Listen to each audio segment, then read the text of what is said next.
Alright guys, I've cleaned up and did the pruning on this Ficus Microcarpa. I just want to go over some of the things I did and the thought process behind some of them. I removed a lot of branches and leaves, and a lot of times I end up cutting out thick branches like this. In the past, if I were to stick this in a cup of wet soil, give it a lot of water to soak it, it'll form roots in a matter of a week or two. And within a few months, this little branch structure here will become its own tree. And I stopped doing that because obviously I just got too many of the same ficuses. I tend to want to focus more on the outdoor native bonsais, native trees, which I don't have to end up bringing them in through the winter. I just want to give you a slow 360 of what it looks like now. I don't have too much time to stay today to spend on it, but I tidy up some things. This is the back.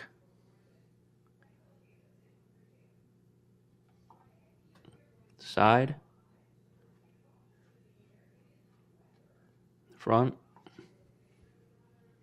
The other side. So a couple of things that I thought it's interesting is that about back budding. The reason why some of the things that I do during pruning is I don't just prune. I try to practice what is called the cut and grow method is what I use. And if you don't know what that stands for, there's tons of information on the internet, YouTube as well. And basically you cut out the branches that are growing in the wrong direction and leave out branches, or try to guide or promote new branch growth that's going to go in the direction that you want. It's basically the essence of cut and grow. And also, I practice what is called a selective defoliation. You might have seen some of the bonsai practitioners, they may defoliate a whole tree. I guess not so much on the evergreens, but on deciduous trees, they either, and this is widely practiced in the ficus for sure, they would either defoliate the whole tree or a big portion of the tree.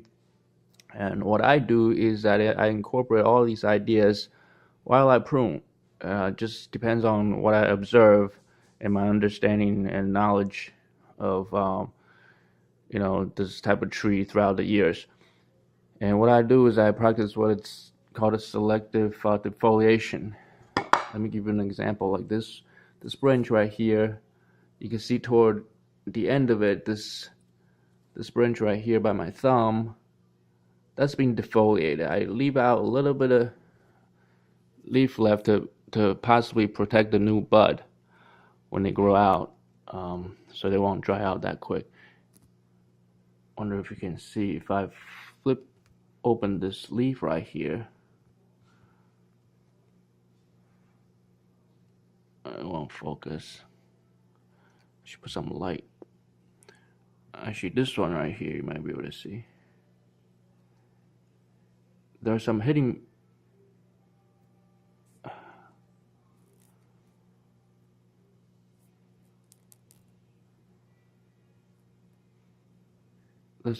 hope you can see now, there's some hidden buds under the leaf that I just removed. So by defoliating and removing the leaves up top, you essentially reduce the wasted energy going out to those top leaves and promote the growth of these new hidden buds, which will come out and form its own branch structure. Now, what I want to point out about this set of leaves right here is that I don't know if you can see by my index finger, just above it right there, there's a tiny little bud that's about to come out. Sorry about the lighting. Right there by my fingernail, tiny little bud that's about to come out. So I want to promote that because that'll form a new branch that's closer to the main tree. It'll make this side branch more dense and more ramified. So my point is, I wasn't originally going to defoliate these branches out here because backbudding tend to occur better on semi-hardwood or hardwood. And as you can see, these two branches right here, they're mostly green. Now you can see better. There's a little bit of brown coming out. It's becoming semi-hard, but it's got a few more months to go. So usually just by looking at that, I will let it grow until it's more brown, until I practice the defoliation, so it'll promote the back budding on this branch. However, since I saw that tiny little green bud down here, what I'm gonna do is actually trim off these branches so that green bud can come out. As soon as I move it outside, it'll come out. So I'll clip them right here.